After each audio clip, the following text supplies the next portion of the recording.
Robert Ryan was never comfortable being admired for the wrong reasons. Born Robert Bushnell Ryan, on November 11, 1909, in Chicago, Illinois, he grew up in a stable, middle-class household, the son of a successful builder who valued discipline and responsibility.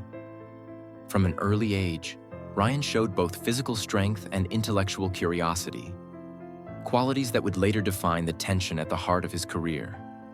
He attended Dartmouth College, where he distinguished himself not only academically, earning a degree in English, but also athletically, particularly in boxing.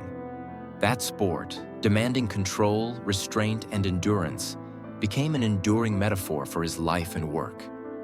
After graduating in 1932, Ryan drifted through a series of ordinary jobs: ranch hand, stoker, WPA laborer, before turning seriously toward acting. His path was slow and uncertain, but it was guided by an intense respect for craft and meaning, not fame. Finding purpose. Through the craft of acting, Ryan trained at the Max Reinhardt Workshop in Hollywood, immersing himself in classical theater techniques and stage discipline. Acting, to him, was not a shortcut to celebrity, but a demanding form of storytelling that required moral seriousness. His early film roles were modest, but his presence, tall, physically imposing, and inwardly charged, set him apart.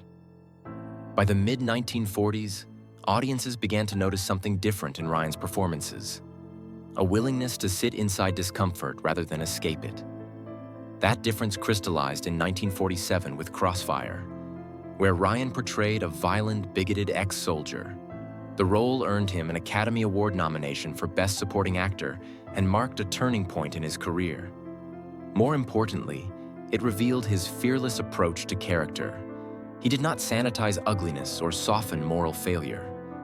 He believed that confronting darkness on screen could force audiences to reflect on it in real life, playing the villain, while living by principle.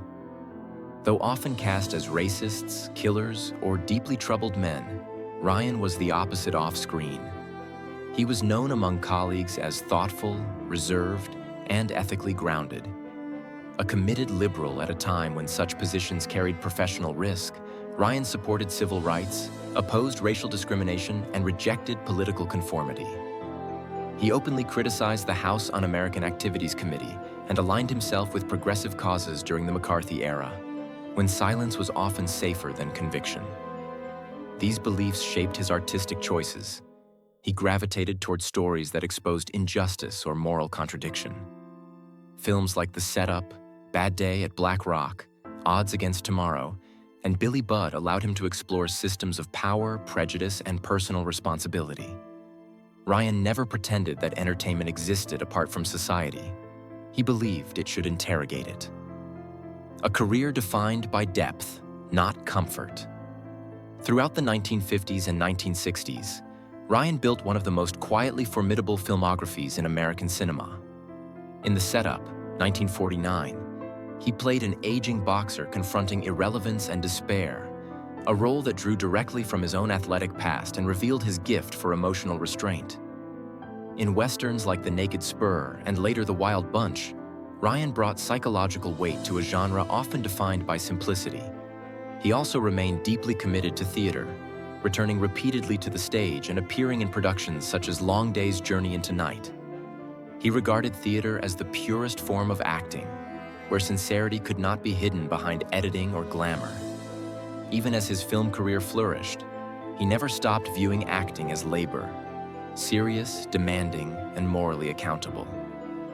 Marriage, family, and shared ideals.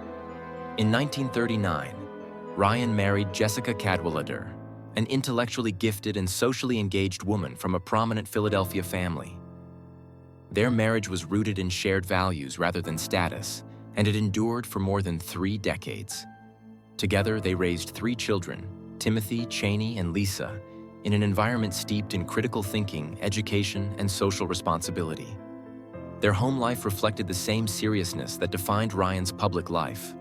Cheney Ryan went on to become a respected philosopher and legal scholar, eventually teaching at the University of Oregon and conducting research at Oxford University. The family lived for many years at the Dakota Building in New York City, a residence known for its artistic legacy. Later, they sold the apartment to John Lennon and Yoko Ono, a quiet intersection of cultural histories that underscored the Ryans' place within a broader intellectual and artistic tradition. Education as a moral commitment education was not an abstract value for Robert and Jessica Ryan. It was an active mission. In 1951, they helped establish the Oakwood School in Los Angeles, founded in their backyard by a small group of progressive parents. The school emphasized creativity, individuality, and emotional development at a time when conformity dominated American education. Oakwood reflected the Ryans' belief that children should be taught not just how to think, but how to live ethically within a community. This commitment mirrored Ryan's approach to acting: thoughtful, deliberate, and socially engaged. Education, like art, was a way of shaping a more humane future. The quiet rift between two icons. In Hollywood's golden age, Robert Ryan was often compared to Robert Mitchum. Both men projected toughness, intensity, and masculine authority on screen, frequently appearing in film noir and westerns. Yet behind the scenes, they represented opposing philosophies. Ryan approached acting with reverence and moral gravity, while Mitchum treated it as a job, one he performed well, but without ceremony. Their differences became evident during the filming of The Racket, 1951, where Ryan's disciplined preparation contrasted sharply with Mitchum's relaxed improvisational style. While no public feud erupted, the tension was unmistakable. Ryan found Mitchum's detachment frustrating. Mitchum found Ryan's seriousness excessive. Their divide was not personal so much as philosophical.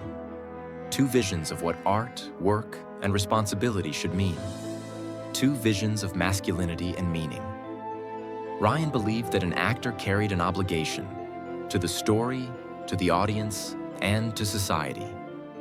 Mitchum believed in detachment, irony, and emotional economy. One saw moral weight, the other saw survival. Crew members later remarked that when the two shared a set, the air felt restrained, not hostile, but distant. They remained professional, but never aligned. In many ways, their contrast reflected a larger cultural divide in post-war America. Engagement versus detachment, conscience versus cynicism. Both approaches produced great performances, but Ryan could never abandon the belief that meaning mattered. Final performances and private loss. Ryan's final years were marked by quiet endurance. After losing his wife Jessica to cancer in 1972, he continued working despite his own declining health. His last role, in The Iceman Cometh, 1973, portrayed a disillusioned former anarchist, a character haunted by ideals and regret. Ryan performed while privately battling terminal lung cancer, bringing a haunting authenticity to the role. Colleagues later described his dedication as unwavering. He never sought sympathy or accommodation. Acting, to the end, was something he gave himself to fully. A life completed with integrity. Robert Ryan died on July 11, 1973, at the age of 63 in New York City. Though he often portrayed violence and moral failure on screen, those who knew him remembered a gentle, reflective man committed to justice, family, and honesty. Shortly before his death, he remarked simply, "I've been lucky as hell with my career and my family." The statement captured his essence: gratitude without vanity, pride without arrogance. Ryan's legacy is not one of spectacle, but of substance. He proved that strength could coexist with compassion, and that seriousness, far from being a flaw, could be a form of courage. In an industry built on illusion, Robert Ryan chose truth, and that choice still resonates.